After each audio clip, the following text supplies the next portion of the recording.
Hello guys, welcome. Collective reading tayo ngayon. Be open-minded po, hindi po halos lahat makaka-resonate, kaya piliin nyo na lamang. And thank you nga po pala sa mga nag-subscribe at sa mga bumabalik. Welcome po tayo. Then, start na ako. Okay. Give me the message for collective. Kaninong energy to? Meron dito na The Hermit, Upright, Virgo, Energy. Give me the message. Kanina tong energy. Meron ditong The World, Reverse. Okay. Give me the message. Meron ditong Nine of Fire. Reverse.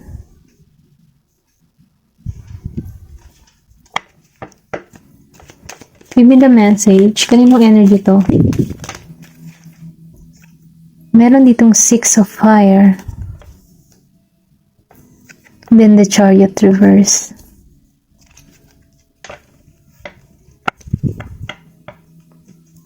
Give me the message. Kaninong energy to? The Lovers and the Ace of Fire.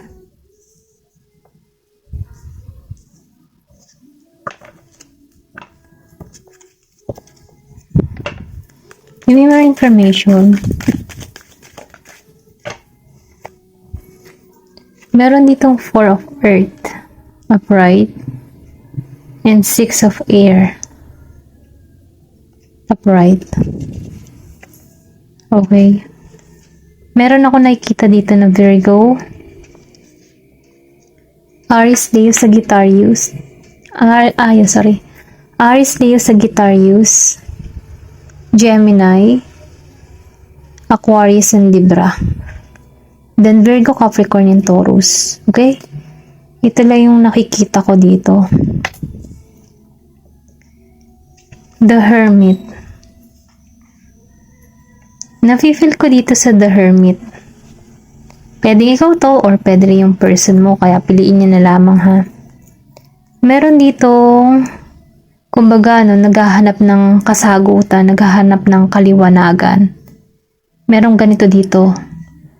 Na kung saan natutuklasan niya sa pananahimik niya, yung tipo na kapag siya may problema, pumupunta siya sa isang lugar na kung saan nag-iisip-isip siya, nagmumuni-muni siya, nagninilay-nilay siya. Meron ditong ganun.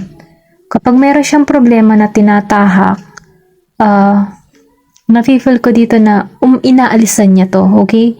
Kumbaga andun siya sa moment na sarili niya muna, okay? Na kung saan nakikitaan ko dito na maraming tinutuklas, marami siyang inaalam. Pero kahit sa pananahimik niya, nagkakaroon siya ng kasagutan kasi pinapaisip sa kanya dito yung yung sagot sa mga tanong niya, okay? Na kung saan nafe-feel ko din dito na meron din ditong tukso, okay? Meron ditong tukso ako nakikita. Pero ganun pa man mas nakatuon ka dito sa kaalaman. Kung ikaw man to meron ditong Virgo energy.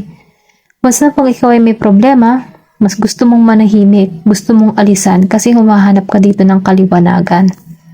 Ganun lang yun yung energy kasi meron ako nakikita ditong pangyayari na inalisan mo kasi nahirapan ka sa sitwasyon nahirapan ka, maybe meron kang tinalikuran dito na kung saan feeling mo dito na-stuck ka, yung ganun ba? Pulos problema or sabihin natin na meron kang past person na may pagka-narcissist, may pagka-toxic siya, ganun ba? Na kung saan tinanggalan mo to, mas pinili mo yung sarili mo. Ganito ko itong makita, okay? Sa The Hermit. Tingnan pa natin. The World, reverse. Then, Nine of Fire, reverse. Then, meron din dito, yung hindi halos lahat, kasi lumabas ang The World, reverse. Meron ditong pag-iintay. Or sabihin natin na, kung ikaw man isang alam mo yun, may apply ka sa ibang bansa, meron ditong nag-iintay, okay? Kumbaga, nag-iintay ka dito kung kailan ka makakaalis. Dahil lumabas ang the world. Gusto mo gusto mo tong puntahan itong bansa na ito, or pwedeng sabihin na meron kang person na may distance kayo na kung saan yung isa na sa ibang bansa. Ito yung naging dahilan kung bakit kayo nagkalayo, yung distance. Meron din dito meron kayong kaibahan, okay? Meron ako nakikita dito merong pagkakaiba sa inyo, pagkakaiba ng pananaw, pagkakaiba ng kultura, lingwahe, ganun. Maybe may ganun kang person. Na kung sana before, gusto mong puntahan to or gustuhan ka niya itong puntahan, pero dahil lumabas yung Nine of Fire reverse, nafe-feel ko dito na meron ditong reconciliation or reunite. Kumbaga may pagkikita ako nakikita dito. Kasi lumabas dito ang Nine of Fire reverse, patungo na to sa'yo, okay? Or pwede rin sabihin kung ikaw man nasa ibang bansa, meron ditong tao na papunta halimbawa ng Pinas, na kung saan may pagkikitang muli. Kasi meron ditong tao na nag-iintay na merong pagkikitang muli. Okay? Itong tao na ito, nafe-feel ko dito na nag-iintay lang to ng oras, or pwede rin sabihin ikaw. Okay? Pero itong tao na ito, meron tong mensaheng ibinigay sa'yo, pero hindi mo to na-receive. Maybe meron ditong blockage, pero ganun pa man, nararamdaman ko dito na tutungo to sa'yo. Okay? May pagkikita dito na kung saan itong tao na ito gustong ayusin yung connection. Kung past person mo to, kasi nafe-feel ko dito yung pagkikitang muli. Gusto nito ng tagumpay sa connection. Sa Nine of Fire reverse, kumbaga meron lang ditong oras. Dahil lumabas yan naka-reverse, meron ditong matutuklasan ka or matutuklasan ng person mo, na kung saan may pagkikita.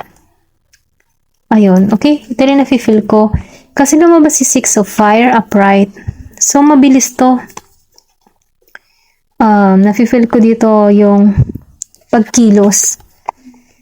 Kasi the world, meron ditong tao, pwedeng ikaw yung nasa ibang bansa, merong uuwi ng Pilipinas, may pagkikita, gustong ayusin yung connection, kakausapin ng personal, mabilis pa. Kasi kung makikita mo, meron ditong puso. So, nafe-feel ko dito na mahal ka talaga ng tao na ito. Okay?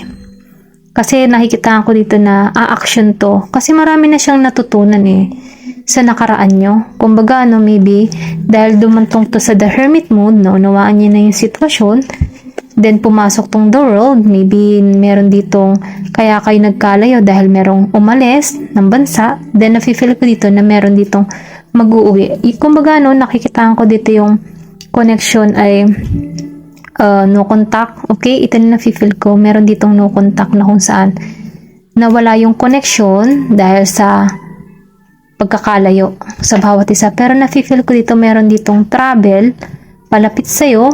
Okay, mabilis to. Mabilis tong patungo sa'yo. Ito lang yung nararamdaman ko. Meron ditong 4. Maybe importante sa'yo ang numerong 4. Pwedeng birthday mo tong 4 or birthday to ng person mo tong 4. Ito lang nakikita ko. Meron kang person dito na Aries, Leo, Sagittarius. Hindi to magpapatumpik-tumpik. Are yung tipo ng tao na talagang kumikilos, may action. Okay? Kumbaga, nafe-feel ko dito na malaya tong gawin yung mga bagay na gusto niya or malaya siyang gawin. Mas sinusunod niya yung kanyang kapusuan. Ganyan, kapusuan. Yan. Then dito, sa the Chariot out reverse, then the Lover. So, nafe-feel ko dito yung Gemini. Okay? Alam mo yung tipo na mahal ka ng tao nito, okay? Maybe na punta ka sa sitwasyon na komplikado, hindi pa ayos ang sitwasyon, pero itong tao nito, mahal ka niya. Kaya lang, itong pagmamahal lang ito ay merong tukso, or sabihin natin may pagkakasala sa'yo, may nilihim, ganon. Ganon yung energy na kung saan na-trigger yung connection, nagkalayo dito, hindi naging balanse. Kumbaga yung kaalaman na hawak niya dahil sa pagkakalayo or sa yung conflict ng sitwasyon, nawala yung balance dito. Kumbaga, nawala ng transformation, hindi umunlad, hindi umayos yung connection. Pero ganun pa man nafe-feel ko dito yung pagkilos kasi lumabas siya sa the hermit mode. Nararamdaman ko dito na nagkaroon to ng kaliwanagan. Maybe nagkaroon ng realization or pwede ring sabihin na natauhan siya. Okay? Kasi meron ditong naguluhan sa sitwasyon dahil lumabas ang the Chariot reverse. Hindi to naging balanse para sa kanya. Kasi dyan niya naunawaan na ikaw pala yung mahal niya. Okay? Nafe-feel ko dito na meron ditong naging ahas sa connection or pwede rin sabihin na merong sumira sa connection. May mga taong involved na sumira sa connection. Pero ganun pa man mahal ka ng tao nito. Ito lang nararamdaman ko. Meron din ako nakikita ditong ahas. Maybe merong umahas sa person mo, kaya kung bakit kayo nagkalayo or pwede rin sabihin sa'yo. Na kung saan ang dami kong nakikita dito nakatingin, nakasubaybay or sabihin natin na maraming mata na nakasubaybay sa connection mo. Okay? Ito rin nafe-feel ko. Maybe chinichismis ka or sabihin natin na iniintriga yung love life mo. Mga ganun ba? Then lumabas si Ace of Fire upright. Then 6 of Air upright. Nafe-feel ko dito na meron kang ginawa na kung saan sinunod mo yung passion mo. Kumbaga, nararamdaman ko dito in the past na meron ditong pangyayari na kung saan nahirapan ka din sa sitwasyon. Pero ganun pa man hindi ka nagpatinag dito sa mga nangyari sa'yo. Kumbaga, ginawa mo tong instrumento para mas lalo kang lumago. Kumbaga, yung nagliliyab ka dito then lumalago tong mga dahon. So, ibig sabihin, merong nangyayari sa'yo na paglago, okay? Maybe, ginawa mong inspirasyon yung mga pain na idulot sa'yo, na kung saan kung bakit ka nagiging matagumpay na tao. Okay? Ito lang nafe-feel ko. Meron ditong matagumpay na ginawa niyang dibdiban or nagpakabuo siya sa pagtatrabaho na kung saan may paglagong nagaganap dahil lumabas si Ace of Fire. Aries, Leo, Sagittarius. Inuna mo yung passion mo, inuna mo yung sarili mo. Pasensya na, nutol na ako. Ito lang nararamdaman ko.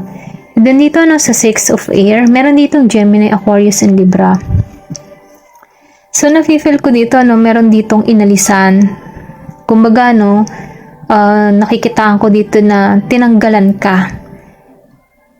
Meron kang person dito na inalisan ka na kung saan, mas pinili niya yung ibang direction. Pero ganun pa man, dahil lumabas si 4 of Air, nafe-feel ko dito yung paglago mo, pamula nung inalisan ka. Yung nakikitaan ko dito, na kahit inalisan ka dito, kung makikita mo, meron kang hawak-hawak dito na una na niyayapos. Kinomfort mo yung sarili mo. Ito yung nararamdaman ko. Meron ka ditong tao na inalisan ka, pero kinomfort mo yung sarili mo dahil alam mo yung halaga mo. Okay? Dahil nakikita ko dito yung paglago mo. Kumbaga, inuna mo dito yung stability mo, nagiging abundance para sa yung sarili. Kumbaga, nag-iimpo ka para sa yung sarili, nagsisave ka ng pera, okay? Kumbaga, kahit inalisan ka dito, hindi ka nagpasakop sa lungkot na nadarama mo before, Kumbaga, tinulungan mo yung sarili mo kasi nagkaroon ka dito ng passion Alam mo yung para kang phoenix na na-loss pero bumangon muli. Ganon yung energy mo.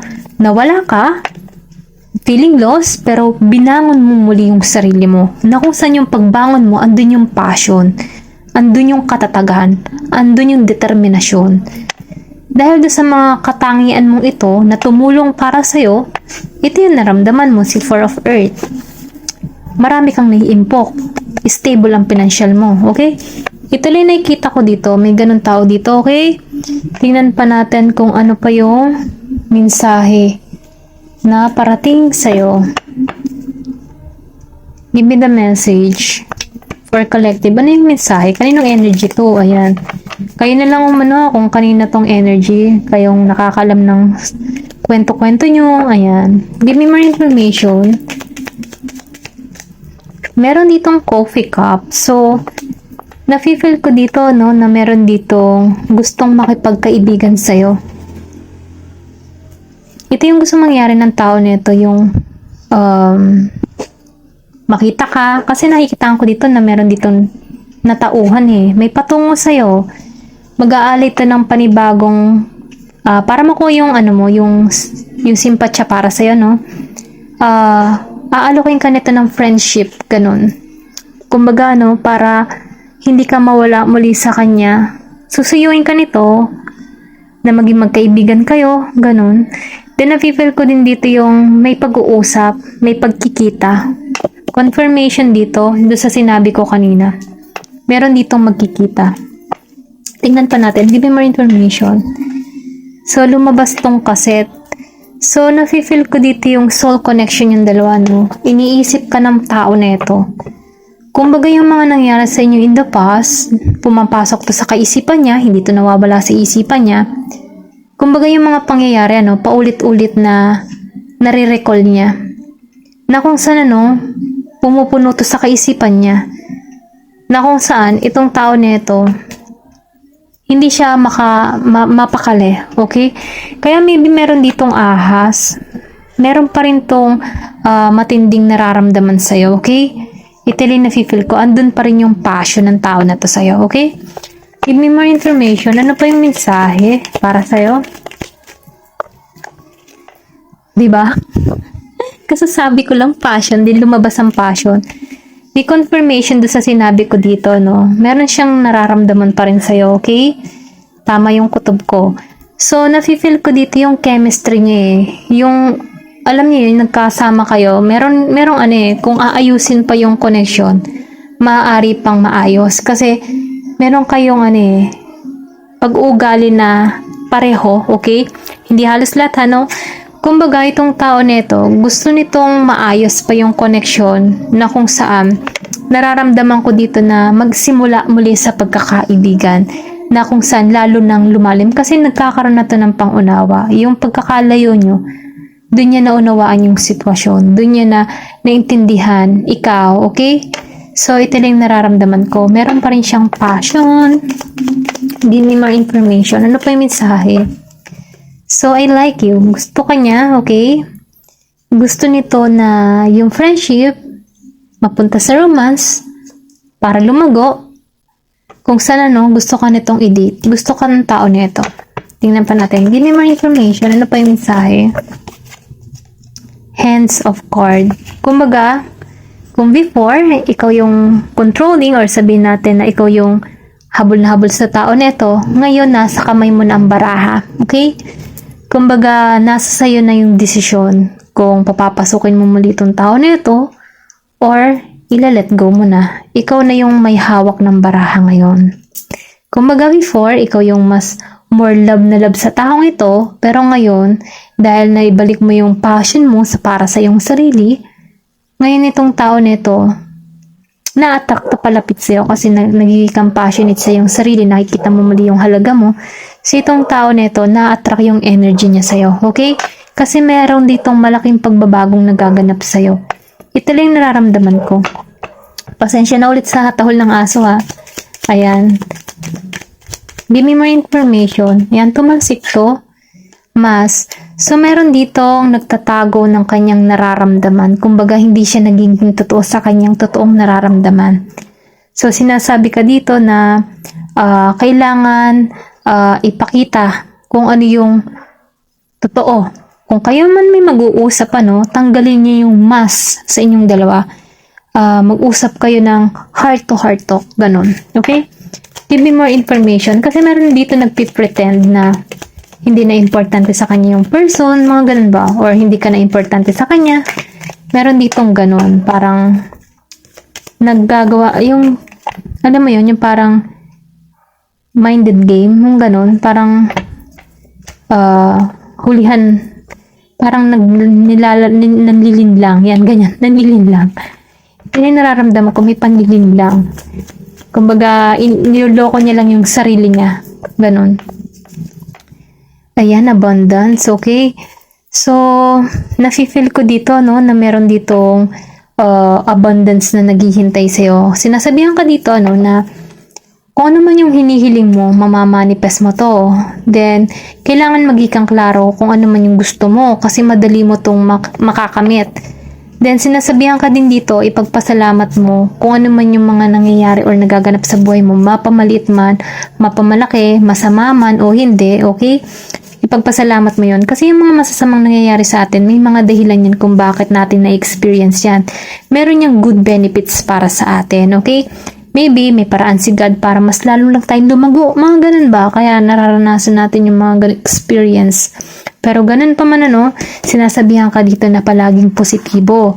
Kaya itatak mo ba sa kaisipan mo yung positive mindset na marireceive mo yung blessing patungo sa'yo. Ganun lang, okay?